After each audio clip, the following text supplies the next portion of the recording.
ദൈവനാമത്തിന് മഹത്വം ഉണ്ടാകട്ടെ.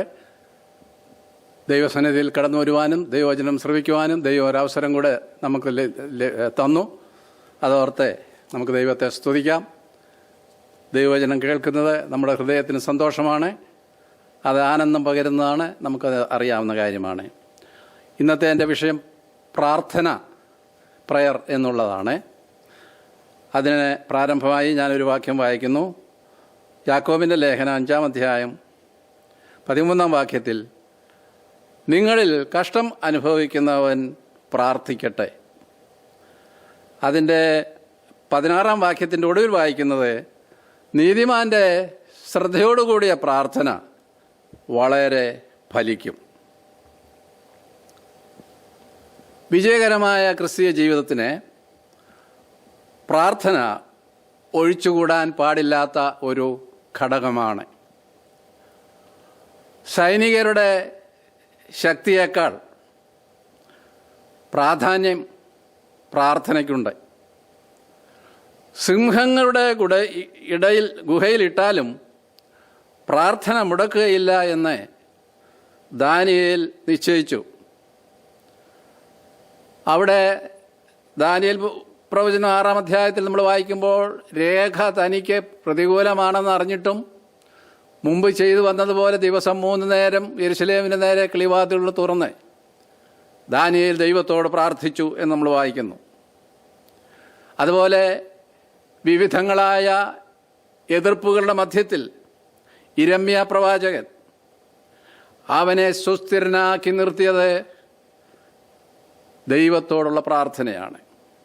ഇരമ്യാവ് പറയുന്നത് അതിൻ്റെ 9-ാം അധ്യായം 1-ാം വാക്യത്തിൽ, അയ്യോ എൻ്റെ ജനത്തിൻ്റെ പുത്രിയുടെ നിഹതന്മാർ നിമിത്തം രാവും പകലും കരയേണ്ടതിന് എൻ്റെ തലവെള്ളവും എൻ്റെ കണ്ണുനീരുറവും ആയിരുന്നെങ്കിൽ കൊള്ളായിരുന്നു. നമ്മുടെ കർത്താവായ യേശുക്രിസ്തു തൻ്റെ പരസ്യ ശുശ്രൂഷ ആരംഭിച്ചത് പ്രാർത്ഥനയോടുകൂടെ ആയിരുന്നു. നാം ലൂക്കോസ് സുവിശേഷം 3:21 യേശുവും സ്നാനമേറ്റു പ്രാർത്ഥിക്കുമ്പോൾ സ്വർഗം തുറന്നു എന്ന് നാം കാണുന്നു. അതുപോലെ കർത്താവിൻ്റെ ശുശ്രൂഷ അവസാനിപ്പിച്ചതും പ്രാർത്ഥനയോടുകൂടെ ആയിരുന്നു.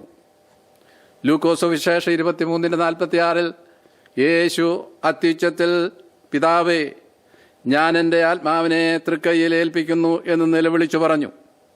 ഇത് പറഞ്ഞിട്ട് അവൻ പ്രാണനെ വിട്ടു. നമ്മുടെ കർത്താവ് വലിയ പ്രാർത്ഥനാ മനുഷ്യനായിരുന്നു. ദൈവം നമ്മെ ഭരമേൽപ്പിച്ച പ്രവൃത്തി നിർവഹിക്കുവാൻ പ്രാർത്ഥന നമ്മെ സഹായിക്കുന്നു. കർത്താവായ യേശു 12 അപ്പോസ്തലന്മാരെ തെരഞ്ഞെടുക്കും മുമ്പേ പ്രാർത്ഥിച്ചു എന്ന് ലൂക്കോസ് 6:12-13 വാക്യങ്ങളിൽ വായിക്കുന്നു. അവിടെ നമ്മൾ കാണുന്നത് ലൂക്കോസ്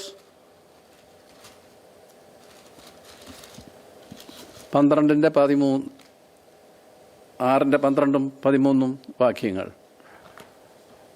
അവിടെ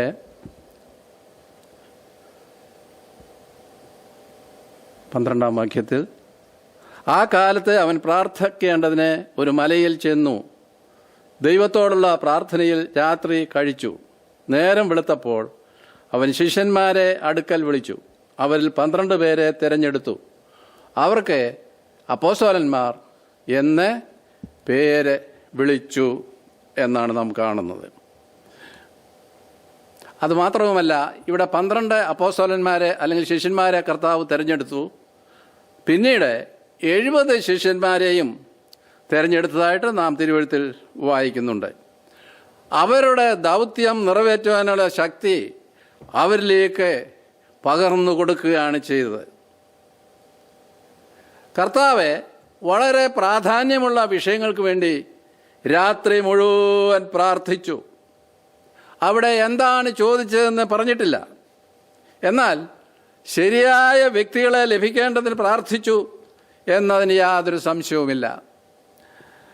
അവർ തികച്ചും സത്യസന്ധരായിരിക്കണം. ജീവിത വിശുദ്ധി ഹൃദയത്തിൽ സൂക്ഷിക്കുന്നവർ, സത്യത്തെ മറിച്ചു കളയാതെ പഥ്യോപദേശം മുറുകെ പിടിക്കുന്നവരായിരിക്കണം. അങ്ങനെയുള്ളവരെയാണ് കർത്താവ് തൻ്റെ ശിഷ്യന്മാരാക്കി തിരഞ്ഞെടുത്തത്. അവരുടെ സാക്ഷ്യം അത് മറ്റുള്ളവർക്ക് പ്രയോജനകരമായിരിക്കണം, പ്രോത്സാഹജനകവുമായിരിക്കണം. കർത്താവിൻ്റെ ശുശ്രൂഷ നിർവഹിക്കുന്നവർ വിശ്വസ്തരും സമർപ്പണ ജീവിതവും ഉള്ളവരും ആയിരിക്കേണ്ടത് ആവശ്യമാണ്. അതിൽ കർത്താവ് നമുക്ക് നല്ലൊരു മാതൃക വച്ചിരിക്കുന്നു, വലിയൊരു പാഠം നമുക്ക് നൽകിയിരിക്കുന്നു. കർത്താവിൻ്റെ മാതൃക നമുക്കും പിൻപറ്റാവുന്നതാണ്. ശരിയായ ശുശ്രൂഷകന്മാരെ സഭയ്ക്ക് ലഭിക്കേണ്ടതിന് നാമും ശ്രദ്ധയോടെ പ്രാർത്ഥിക്കണം. അത് വളരെ ആവശ്യമായ ഒരു കാര്യമാണ്. അതുപോലെ വചനഘോഷണത്തിന് മുമ്പേ വളരെ പ്രാർത്ഥനയും ഒരുക്കവും ആവശ്യമാണ്. വചനത്തിൻ്റെ അർത്ഥം ഗ്രഹിക്കേണ്ടതിന് പ്രാർത്ഥന അധികം പ്രയോജനപ്പെടും. അക്ഷരാർത്ഥത്തിലുള്ള അർത്ഥത്തിന് അഥവാ literal meaning of the word നിഘണ്ടുക്കളോ കമൻ്ററികളോ വളരെ സഹായകരമാണ്. പ്രാർത്ഥനയാൽ സാത്താൻ്റെ ബന്ധനത്തിന് അറുതി വരും. 70 പേര് കർത്താവിനോട് വന്ന് പറഞ്ഞത്, നിന്റെ നാമത്തിൽ ഞങ്ങൾക്ക് ഭൂതങ്ങളും കീഴ്പ്പെട്ടിരിക്കുന്നു എന്ന് പറഞ്ഞു. കർത്താവിൻ്റെ നാമത്തിൽ ഭൂതങ്ങൾ അവർക്ക് കീഴ്പ്പെട്ടു. കർത്താവിൻ്റെ രൂപാന്തര സമയത്തുള്ള പ്രാർത്ഥന നാം ലൂക്കോസ് 9-ാം അധ്യായത്തിൽ 28-29 വാക്യങ്ങളിൽ നമ്മൾ വായിക്കുന്നു. അവിടെ ഈ വാക്കുകളെ പറഞ്ഞിട്ട് ഏകദേശം 8 നാൾ കഴിഞ്ഞപ്പോൾ അവൻ പത്രോസിനെയും യോഹന്നാനെയും യാക്കോബിനെയും കൂട്ടിക്കൊണ്ട് പ്രാർത്ഥിക്കുവാൻ മലയിൽ കയറിപ്പോയി. അവിടെ പ്രാർത്ഥിക്കുമ്പോൾ മുഖത്തിൻ്റെ ഭാവം മാറി, ഉടുപ്പ് മിന്നുന്ന വെള്ളയായും തീർന്നു. ഇവിടെ കർത്താവ് പ്രാർത്ഥിച്ചപ്പോൾ സംഭവിച്ച രൂപാന്തരമാണ് നാം കാണുന്നത്. ക്രിസ്തീയ ജീവിതത്തിൻ്റെ പരമോന്നതമായ നേട്ടം നമുക്കുണ്ടോ? പ്രാർത്ഥനയ്ക്ക് ശേഷം നമ്മുടെ ഉള്ളിൽ മങ്ങൽ മാറി സ്വർഗീയ ആനന്ദമുണ്ടോ? കർത്താവിനോടുള്ള വാഞ്ഛയാൽ, കൂട്ടായ്മയാൽ, അവൻ്റെ സ്വരൂപത്തോടെ അനുരൂപരായി തേജസ്സിന്മേൽ തേജസ് പ്രാപിക്കുവാൻ നമുക്ക് കഴിയുന്നുണ്ടോ? അതിനായുള്ള വഴി പ്രാർത്ഥനയാൽ നമുക്കായി അവൻ തുറന്നു തന്നിരിക്കുന്നു. ദൈവത്തിന് സ്തോത്രം. പ്രാർത്ഥനയാൽ വില കൊടുക്കാത്ത പ്രസാദം പ്രാപിക്കുവാൻ നമുക്ക് കഴിയും. പ്രാർത്ഥനയിൽ നാം പരാജയപ്പെട്ടാൽ താബോരിൻ്റെ ഉന്നതിയിൽ എത്തുവാൻ നമുക്ക് കഴിയുകയില്ല. വളരെ പ്രാർത്ഥനയാൽ ശരീരത്തോടു കൂടെയോ ശരീരം കൂടാതെയോ എന്ന് നമുക്ക് പറയുവാൻ അസാധ്യമാണ്. Being covered with the light of God. ആത്മീയ വളർച്ചയ്ക്ക് പ്രാർത്ഥന അത്യന്താപേക്ഷിതമാണ്. അനേക മണിക്കൂറുകൾ പ്രസംഗം കേൾക്കുന്നതിനേക്കാൾ നല്ലത് 1 മണിക്കൂർ പ്രാർത്ഥനയിൽ സമയം ചെലവഴിക്കുന്നതാണ്. നാം പ്രാർത്ഥനയോടെ ദൈവവചനം കേൾക്കുന്നുവെങ്കിൽ പച്ചയായ പുൽപ്പുറത്ത് കിടക്കുന്നവരും ആത്മീയ പോഷണം ലഭിക്കുന്നവരുമായിരിക്കും. നറിഷ്മെൻ്റ് നമുക്ക് ലഭിക്കും. അതുപോലെ നമ്മുടെ ഭയവും സംശയവും എല്ലാം ദൂരീകരിക്കപ്പെടും. നാം ലോകമയത്വത്തെ അതിജീവിക്കും. പാപത്തെ വിട്ട് നാം ഓടും. വിശുദ്ധ ജീവിതം നാം പിന്തുടരും. അതുപോലെ കർത്താവിനെ കാത്തിരുന്നാൽ നമ്മുടെ ആത്മീയ ശക്തിയെ പുതുക്കുവാനായിട്ട് കഴിയും. നമുക്ക് കഴുകന്മാരെ പോലെ ചിറകടിച്ച് പറന്നുയരുവാൻ കഴിയും. നാം ക്ഷീണിക്കുകയോ തളർന്നു പോകുകയോ ചെയ്യുകയില്ല. പത്രോസിൻ്റെ വീഴ്ചയ്ക്ക് മുമ്പേയുള്ള പ്രാർത്ഥന ലൂക്കോസ് 22 31-32 വാക്യങ്ങളിൽ നമ്മൾ വായിക്കുന്നു. അവിടെ ശീമോനെ ശീമോനെ, സാത്താൻ നിങ്ങളെ കോതമ്പ് പോലെ പാറ്റേണ്ടതിന് കൽപ്പന ചോദിച്ചു. ഞാനോ നിന്റെ വിശ്വാസം പോകാതിരിക്കുവാൻ നിനക്ക് വേണ്ടി അപേക്ഷിച്ചു. എന്നാൽ നീ ഒരു സമയം തിരിഞ്ഞു വന്ന ശേഷം നിന്റെ സഹോദരന്മാരെ ഉറപ്പിച്ചുകൊള്ളുക. ഈ വാക്യത്തിൽ വളരെ അഡ്മിറബിളായിട്ടുള്ള, പ്രശംസനീയമായിട്ടുള്ള, ഇൻസ്ട്രക്റ്റീവായിട്ടുള്ള, പ്രബോധനപരമായിട്ടുള്ള കാര്യങ്ങൾ ഉൾക്കൊണ്ടിരിക്കുന്നതായിട്ട് നമുക്ക് അറിയാം. ഈ സമയം പത്രോസ് സാത്താനാൽ പരീക്ഷിക്കപ്പെട്ടിരുന്നില്ല. അവന് വരുവാനിരിക്കുന്ന അപകടം കർത്താവ് മുമ്പ് കൂട്ടിക്കണ്ടു. നമ്മൾ പ്രാർത്ഥിക്കുന്നത് പരിശോധന വന്നു കഴിഞ്ഞതിന് ശേഷമാണ്. എന്നാൽ പരീക്ഷ നേരിടും മുമ്പേ കർത്താവ് പത്രോസിനു വേണ്ടി പ്രാർത്ഥിക്കുന്നു. സാത്താൻ്റെ ദുഷ്ടമായ തീരുമാനം കർത്താവ് അറിഞ്ഞു. എന്നാൽ പത്രോസ് അത് അറിയുന്നില്ല. കർത്താവ് സദാ മുൻകൂട്ടി കാര്യങ്ങൾ അറിയുന്നവനാണ്. വലിയ കൊടുങ്കാറ്റ് വരും മുമ്പേ സങ്കേതവും നമുക്കായി ദൈവം ഒരുക്കിയിരിക്കുന്നു. നമുക്കായി ദൈവം അത് കരുതിയിട്ടുണ്ട്. ഒരുവൻ പരീക്ഷയിൽ അകപ്പെട്ട് ദുരിതം അനുഭവിക്കുമ്പോൾ അവനോട് സംസാരിക്കുന്നതിന് മുമ്പേ അവന് വേണ്ടി നാം പ്രാർത്ഥിക്കണം. മറ്റൊരാളുടെ രഹസ്യം ഒരിക്കലും പരസ്യപ്പെടുത്തരുത്. നമ്മുടെ ഒരു സഹോദരൻ ധനികനാണെങ്കിൽ he is getting very proud എന്ന് പറയാതെ അവന് വേണ്ടി നാം പ്രാർത്ഥിക്കണം. നാം വിധിക്കുന്നുവെങ്കിൽ അതേ സാഹചര്യം നമുക്ക് വരുമ്പോൾ നാമും അവനെ പോലെ ആകുന്നത് സ്വാഭാവികമാണ്. മറ്റുള്ളവരുടെ ധാന്യം നമ്മുടെ അളവ് തോതുകൊണ്ട് അളക്കരുത്. എന്നാൽ നമുക്ക് നമ്മെ തന്നെ വിധിക്കുവാനായിട്ട് കഴിയും. ദൈവത്തിൻ്റെ സഭയിൽ വചനം പ്രസംഗിക്കുന്നവൻ മുമ്പെന്ന പോലെ ഫലപ്രദമായി ചെയ്യുന്നില്ലെങ്കിൽ അത് മറ്റുള്ളവരോട് പറയാതെ അവൻ്റെ യജമാനനോട് പറയണം. നല്ല വെള്ളക്കടലാസുകൾ നിർദ്ദയമായ ദോഷാരോപണപരമായ മഷി കൊണ്ട് ഒരിക്കലും കളങ്കപ്പെടുത്തുവാൻ ഇടയാകരുത്. കർത്താവ് പത്രോസിനു വേണ്ടി പ്രാർത്ഥിച്ചതുപോലെ നാമും മറ്റുള്ളവർക്ക് വേണ്ടി പ്രാർത്ഥിക്കണം. നമ്മുടെ കർത്താവിൻ്റെ പ്രാരംഭികമായ പ്രാർത്ഥന വലിയ അത്ഭുതം ഉണ്ടാക്കുവാനിടയായി. മത്തായി സുവിശേഷം 14-ാം അധ്യായത്തിൽ 23-25 വാക്യങ്ങളിൽ നമ്മളത് വായിക്കുന്നു. അവൻ പുരുഷാരത്തെ പറഞ്ഞയച്ചിട്ട് പ്രാർത്ഥിക്കുവാൻ തനിയെ മലയിൽ കയറിപ്പോയി. വൈകുന്നേരമായപ്പോൾ ഏകനായി അവിടെ ഇരുന്നു. പടകോ കരവിട്ട പല നാഴിക ദൂരത്തായി. കാറ്റ് പ്രതികൂലമാകൊണ്ട് തിരകളാൽ വലഞ്ഞിരുന്നു. രാത്രിയിലെ 4-ാം യാമത്തിൽ അവൻ കടലിന്മേൽ നടന്ന് അവരുടെ അടുക്കൽ വന്നു.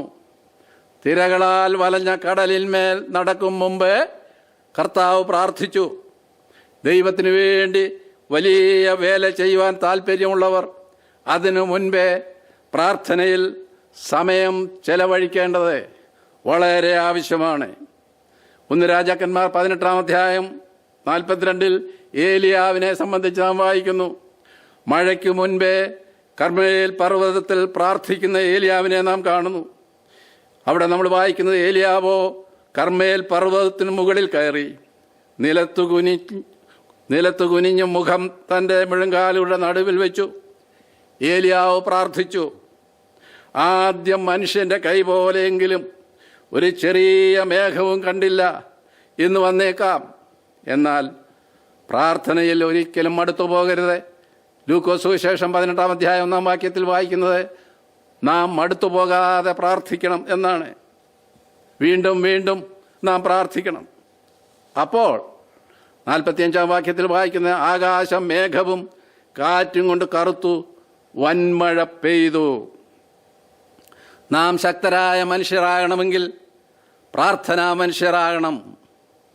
മോശയ്ക്ക് പർവ്വതത്തിൽ ദൈവവുമായി സമ്പർക്കമില്ലെങ്കിൽ ദൈവജനത്തെ നിയന്ത്രിക്കുവാൻ കഴിയുമായിരുന്നില്ല. കർത്താവ് ലാസറിൻ്റെ കല്ലറയ്ക്കൽ വലിയ അത്ഭുതം ചെയ്തു. എന്നാൽ അതിനു മുൻപേ കർത്താവ് പ്രാർത്ഥിച്ചു. ശക്തനായവൻ പ്രാർത്ഥിച്ചുവെങ്കിൽ ബലഹീനരായ നാം എത്രയധികം പ്രാർത്ഥിക്കണം. അവിടെ ലാസറിൻ്റെ കല്ലറയ്ക്കൽ അവർ കല്ല് നീക്കി. യേശു മേലോട്ട് നോക്കി, പിതാവേ, നീ എൻ്റെ അപേക്ഷ കേട്ടതിനാൽ ഞാൻ നിന്നെ വാഴ്ത്തുന്നു. ഇങ്ങനെ പറഞ്ഞിട്ട് അവൻ ലാസറേ പുറത്തു വരിക എന്ന് ഉറക്കെ വിളിച്ചു. മരിച്ചവൻ പുറത്തു വന്നു. ദൈവത്തിന് വേണ്ടി അത്ഭുതം പ്രവർത്തിക്കണമെങ്കിൽ അത്ഭുതങ്ങളുടെ ദൈവത്തോട് നാം വിളിച്ചപേക്ഷിക്കണം. ദൈവമനുഷ്യൻ പിതാവിനോട് പ്രാർത്ഥിച്ചുവെങ്കിൽ കേവലം സാധാരണ മനുഷ്യരായ നാം ദൈവത്തോടെ എത്രയധികം പ്രാർത്ഥിക്കണം. കർത്താവിൻ്റെ മരണത്തിന് മുമ്പായി താൻ കഴിച്ച പ്രാർത്ഥന ലൂക്കോസ് സുവിശേഷം 23:46 യേശു അത്യുച്ചത്തിൽ, പിതാവേ, ഞാൻ എൻ്റെ ആത്മാവിനെ തൃക്കൈയിൽ ഏൽപ്പിക്കുന്നു എന്ന് നിലവിളിച്ചു പറഞ്ഞു. ഇത് പറഞ്ഞിട്ട് അവൻ പ്രാണനെ വിട്ടു. കർത്താവേ, നീ രാജ്യത്വം പ്രാപിച്ച് മടങ്ങി വരുമ്പോൾ എന്നെയും ഓർത്തുകൊള്ളണമേ എന്ന് അപേക്ഷിച്ച ക്രൂശിലെ കള്ളൻ. അവൻ്റെ പശ്ചാത്താപം കേട്ട് കർത്താവ് ഉത്തരമരളി, നീ ഇന്ന് എന്നോടുകൂടെ പരദീസയിലിരിക്കുമെന്ന് പറഞ്ഞു. കർത്താവിൻ്റെ ഒടുവിലത്തെ ഈ പ്രാർത്ഥന തൻ്റെ മക്കൾക്ക് അനുകരിക്കുവാനുള്ള ഒരു നല്ല മാതൃകയാണ്. നമ്മുടെ ദേഹവും ആത്മാവും പ്രാണനും അവൻ്റെ കരങ്ങളിൽ ഏൽപ്പിച്ച് നാം പ്രാർത്ഥിക്കേണ്ടത് വളരെ ആവശ്യമാണ്. ജീവിതത്തിൻ്റെ അന്ത്യഘട്ടത്തിലേക്ക് കടക്കുന്നവർ വളരെയധികം പ്രാർത്ഥിക്കണം. സ്വർഗത്തേക്കുള്ള യാത്രയ്ക്ക് പ്രാർത്ഥന വളരെ സഹായമത്രേ. അവിടേക്കുള്ള വഴി നമ്മുടെ കർത്താവായ യേശു ക്രിസ്തു ഒരുവൻ മാത്രമാണ്. കഴിഞ്ഞ ചില ദിവസങ്ങൾക്ക് മുമ്പ് എഴുതിയൊരു പാട്ടിൻ്റെ ചില അടികൾ ഞാൻ പാടി നിങ്ങളെ കേൾപ്പിക്കാം. അത് നമ്മുടെ കർത്താവിനെ കുറിച്ചുള്ള ഒരു പാട്ടാണ്. സ്വർഗസിംഹാസനവും നിസ്തുല്യ തേജസ്സും സർവമഹിമയും വെടിഞ്ഞു വന്ന ദേവ നമസ്കാരമേ എന്നുള്ള പാട്ടാണ്. സ്വർഗസിംഹാസനവും നിസ്തുല്യ തേജസ്സും സർവമഹിമയും വെടിഞ്ഞു വന്ന ദേവാ നമസ്കാരമേ. സ്വർഗസിംഹാസനവും നിസ്തുല്യ തേജസ്സും സർവമഹിമയും വെടിഞ്ഞു വന്ന ദേവാ നമസ്കാരമേ. അവനാദിയിൽ ദൈവം, അനാദിയായി ദൈവം, ഭൂമിയിൽ വന്നവൻ, ജീവനെ തന്നവൻ. അവനാദിയിൽ ദൈവം, അനാദിയായി ദൈവം, ഭൂമിയിൽ വന്നവൻ, ജീവനെ തന്നവൻ. കാൽവരി ക്രൂശതിൽ യാഗമായി തീർന്നവൻ, യാഗമായി തീർന്നവൻ. കാരുണ്യവാരിധേ വന്ദിക്കുന്നേൻ. സ്വർഗസിംഹാസനവും നിസ്തുല്യ തേജസ്സും സർവമഹിമയും വെടിഞ്ഞു വന്ന ദേവാ നമസ്കാരമേ. യേശുവിൻ നാമമോ അതിചിത്രമാം നാമം, യേശുവിൻ സ്നേഹമോ അതു വർണ്യമല്ലേതും. യേശുവിൻ നാമമോ അതിചിത്രമാം നാമം, യേശുവിൻ സ്നേഹമോ അതു വർണ്യമല്ലേതും. അവനിൽ അവതാരം ചെയ്ത മഹേശനെ, ചെയ്ത മഹേശനെ, അവിടുത്തെ തൃപാദം ചുംബിക്കുന്നേൻ.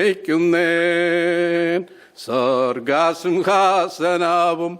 നിസ്തുല്യ തേജസ്സും സർവമഹിമയും വെടിഞ്ഞു വന്ന ദേവാ നമസ്കാരമേ. താതപുത്രനാത്മാവാം ത്രിയേക ദൈവമേ, താണു വന്നെന്നെയും രക്ഷിച്ച ദേവനെ. താതപുത്രനാത്മാവാം ത്രിയേക ദൈവമേ, താണു വന്നെന്നെയും രക്ഷിച്ച ദേവനെ. വാനിലും ഭൂവിലും സർവാധികാരവും പ്രാപിച്ച യേശുവേ വാഴ്ത്തിടുന്നേൻ. സ്വർഗസിംഹാസനവും നിസ്തുല്യ തേജസ്സും സർവമഹിമയും വെടിഞ്ഞു വന്ന ദേവാ നമസ്കാരമേ, ദേവാ നമസ്കാരമേ. ദൈവനാമം വാഴ്ത്തപ്പെടുമാറാകട്ടെ. സ്വർഗീയ പിതാവേ, ഞങ്ങളങ്ങേ സ്തുതിക്കുന്നു. ഞങ്ങൾക്ക് ലഭിച്ച അനുഗ്രഹീതമായ സമയത്തിനായി സ്തോത്രം. പ്രാർത്ഥനയെക്കുറിച്ച് അല്പമായ അടിയങ്ങൾക്ക് ചിന്തിക്കുവാനിടയായി. മടുത്തു പോകാതെ പ്രാർത്ഥിക്കുവീനെന്ന് അവിടുന്ന് ഞങ്ങളോട് കൽപ്പിച്ചിട്ടുണ്ട്. പിശാചിൻ്റെ കെണിയിൽ നിന്ന്, അവൻ്റെ തന്ത്രങ്ങളിൽ നിന്നൊക്കെ വിടുതൽ പ്രാപിക്കുവാൻ, ജഡത്തിൻ്റെ ഇച്ഛകളിൽ നിന്ന് വിടുതൽ പ്രാപിക്കുവാൻ, ആത്മീയമായി വളരുവാൻ, കർത്താവെ പ്രത്യാശ വർദ്ധിക്കുവാൻ, ഇതിനൊക്കെയും മുഖാന്തരം പ്രാർത്ഥനയാകുന്നു. ഞങ്ങൾക്ക് ലഭിക്കുന്ന അവസരങ്ങളൊക്കെയും കർത്താവുമായിട്ടുള്ള സമ്പർക്കത്തിൽ, പ്രാർത്ഥനയിൽ ഞങ്ങളുടെ കർത്താവ് സമയം ചെലവഴിച്ചതുപോലെ ആ മാതൃക പിൻപറ്റിക്കൊണ്ട് കർത്താവെ പ്രാർത്ഥിക്കുവാൻ ഞങ്ങളെ നീ പഠിപ്പിച്ചുകൊണ്ട് തിരുനാമത്തിന് സ്തോത്രം. പഴയ നിയമവിശുദ്ധന്മാരും പുതിയ നിയമവിശുദ്ധന്മാരും പ്രാർത്ഥിക്കുന്നവരായിരുന്നു എന്ന് ഞങ്ങൾ വായിക്കുന്നുണ്ട്. ഞങ്ങളുടെ പ്രാർത്ഥനാ ജീവിതം എങ്ങനെ ഇരിക്കുന്നുവെന്ന് ഒന്ന് പരിശോധിക്കുവാൻ ഈ സമയം ഞങ്ങളെ അവിടുന്ന് സഹായിച്ചതുകൊണ്ട് നന്ദിയോടെ തിരുനാമത്തിന് സ്തോത്രം. വചനം കേട്ട എല്ലാവരെയും അനുഗ്രഹിക്കണമേ. യേശു കർത്താവിൻ്റെ വിലയേറിയ നാമത്തിൽ അപേക്ഷിക്കുന്നു, കേൾക്കുമാറാകണമേ. ആമേൻ. ദൈവം നിങ്ങളെല്ലാവരെയും അനുഗ്രഹിക്കട്ടെ. വചനം കേട്ട എല്ലാവർക്കും ഹൃദയംഗമായ എൻ്റെ സ്നേഹവും എൻ്റെ നന്ദിയും ഞാൻ അറിയിക്കുന്നു. ദൈവത്തിന് സ്തോത്രം.